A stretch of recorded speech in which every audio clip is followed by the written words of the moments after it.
Hello, my friends, and welcome back to another episode of Quest for You. I recently heard on another podcast somebody who's a podcast expert say that daily episodes are too much and that nobody listens. Well, I felt a little discouraged, but then, I don't know. I'm thinking, I like it. It keeps me going, and I'm hoping you enjoy them. And I had a couple of people tell me that they really enjoy the daily episodes. But my goal is really to be part of your day. To start your day, maybe to end your day on a good note, on a thinking note, on a how can I become better note. This is what it's all about. And I feel too many hours of every day are wasted doing nothing that really adds value. So my goal with every episode, no matter how short, no matter how long, is to improve your life. Even if you just think about something different for a few seconds. All these good thoughts eventually will add up, I believe, to changes in behavior, changes in your action, and changes in your thoughts. That's my hope. That's my dream, to be honest. So, for now, I will keep going. My hope is you spread the word and you share my podcast with others. And also give me feedback of something you'd like to hear more about. You can always go to my website. It's very easy to just get in touch with me. I want to talk about keystone habits. At the end of yesterday's episode, I briefly mentioned it. And I'm going to start out with a quote from Charles Duhigg from his book, The Power of Habit. Typically, people who exercise start eating better and become more productive at work. They smoke less and show more patience with colleagues and family. They use their credit card less frequently and say they feel less stressed. Exercise is a keystone habit that triggers widespread change. I just mentioned keystone habits briefly yesterday, and I thought since we are in the goal and resolution kind of mindset at the beginning of the year, typically, this will fit well. And I was aware of the fact that some good habits are more powerful than others, because I actually see it in my own life. But I didn't even know that there was a name for it. So let's dive into it. What are keystone habits? Why are they so important to develop? Keystone habits are habits you establish that then lead to the development of multiple other good habits. Because of one good habit, a chain effect begins in your life that produces a number of positive outcomes. Studies have found that there are these key habits that have more power than others. They unlock many other changes. Keystone habits differ from person to person. For someone who smokes and then quits, that may lead to various other good habits, such as a healthy nutrition, more exercise, and better sleep.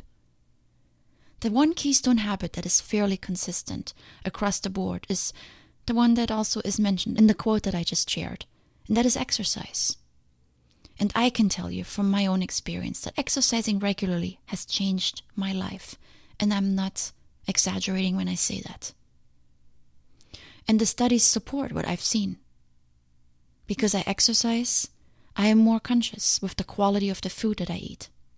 And this is not just because I made a decision to be healthier overall, but I also noticed that my appetite has changed. If I don't have veggies for a couple of days, maybe because I'm traveling or I didn't cook enough, I begin to actually crave them. It's like my body's calling for food, for good food, in order to sustain itself. Exercising has changed the way I buy food and other things. I used to shop more randomly. What can I make for dinner? What do I feel like? And I always bought more than what I needed.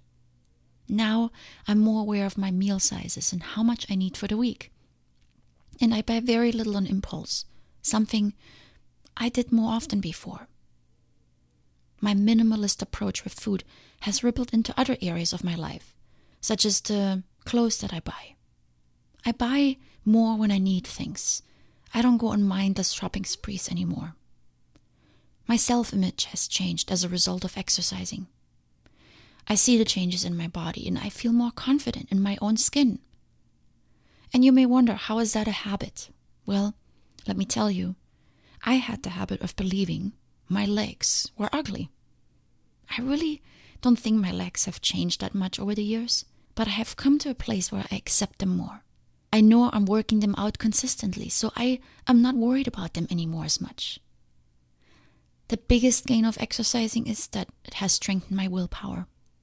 When I used to run, I got up super early in the morning, put my shoes on, and I was out the door, rain or shine. That takes willpower. Now I sometimes drag myself into the gym. I don't always feel like going, but I know I always feel better afterwards. And what happens when your willpower muscles are trained? We talked about it in our episode titled Willpower. When you train your willpower, such as when you establish a new routine in your life, which we know is hard, but that is when you can then undertake even more.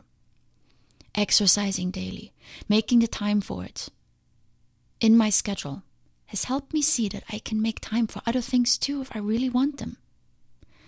And that is how I began getting up earlier. That is how I then added meditation and yoga to my morning routine. My sense of self has become much stronger. The belief that I can accomplish more in my life than just getting up and going to work every day. Can it all be traced back to exercising? Well, I don't have statistical proof, maybe not 100%, but a big portion, yes. Exercising regularly is a big change in anyone's life. If you currently do it, it's a major time commitment. Any moderately intensive exercise program will at least take 30 to 45 minutes. Add driving to and from or walking into this, and that's an hour out of your day. And then there are the consequences of your exercise. They're good, like sore muscles, maybe feeling tired the next day. I like how it feels, but it does affect your day. Exercising means saying no to other, maybe more entertaining activities. Every time you say no to something in order to pursue your goal, you strengthen your willpower.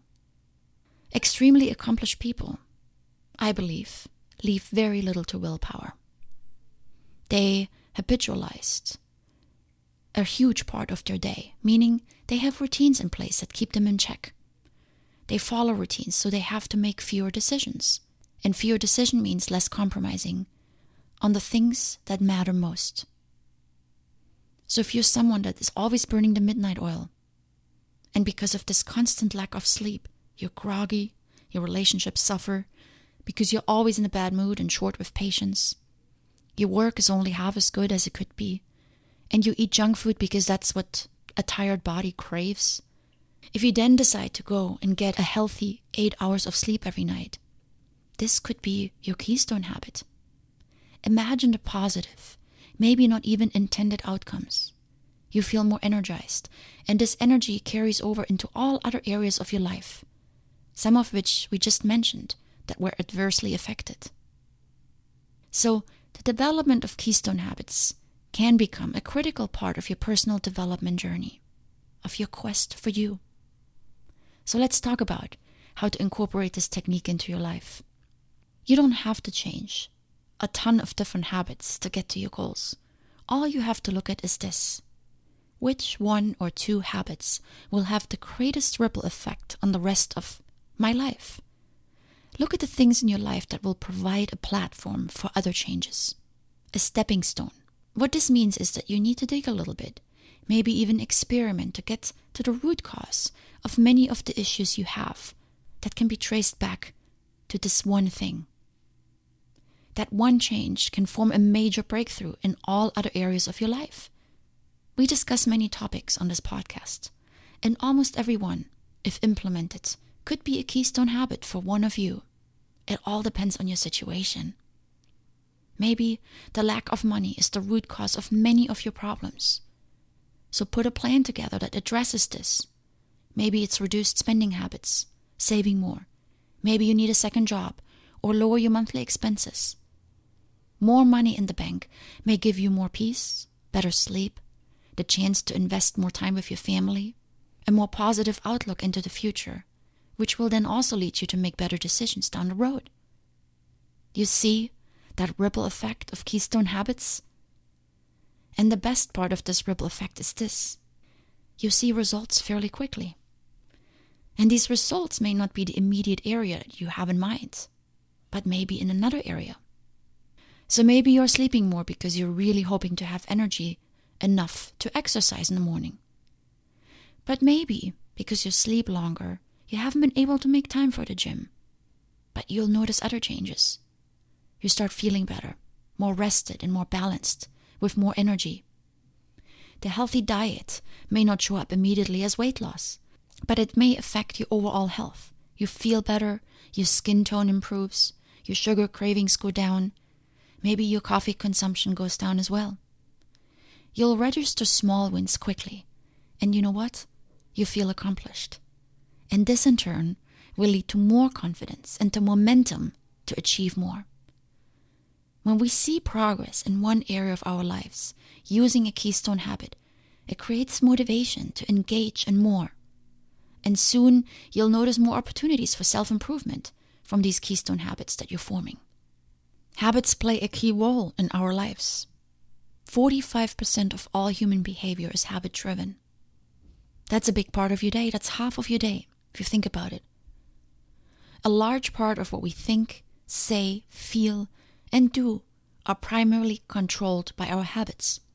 So if you want to make a change in your life, you have to focus on improving or establishing your habits. And since keystone habits act as the gateway to success in many areas all at once, they should be your main focus. But we all know that forming habits takes time. There have been many studies conducted and the results vary. I don't even like to quote a number. It can take anywhere from 18 to 254 days of repetitive behavior before a habit takes hold. Don't focus on how long it takes. Getting over the initial hurdle is hard, but once you're past that point, reinforcing the habit becomes easier. It's usually just a few days in the beginning. So the best thing to do is start today and make a list of all the habits that you'd like to develop. Write out what's not working and what you would like to see improved in your life. And then pay close attention to the ones that can have a ripple effect in your life. I would focus on those first. And then try for the next few days. Maybe it's a week. Maybe it's a month. Whatever it is. I think the more difficult it is for you, the longer you should continue with that habit. And then I bet you'll be surprised at how this small change can generate many positive outcomes. And to end this episode on Keystone Habits that I hope you learned something from and got something out of today, with a quote from, again, Charles Duhigg. Champions don't do extraordinary things. They do ordinary things, but they do them without thinking, too fast for the other team to react. They follow the habits they've learned. That's really the key in habits, is you don't have to think. You don't have to argue and debate with yourself if you should do it or not. We talked about this yesterday. Establish a habit and follow your routine. And then you have more freedom to enjoy the things that are really worth enjoying for you. Much love today. Talk to you soon.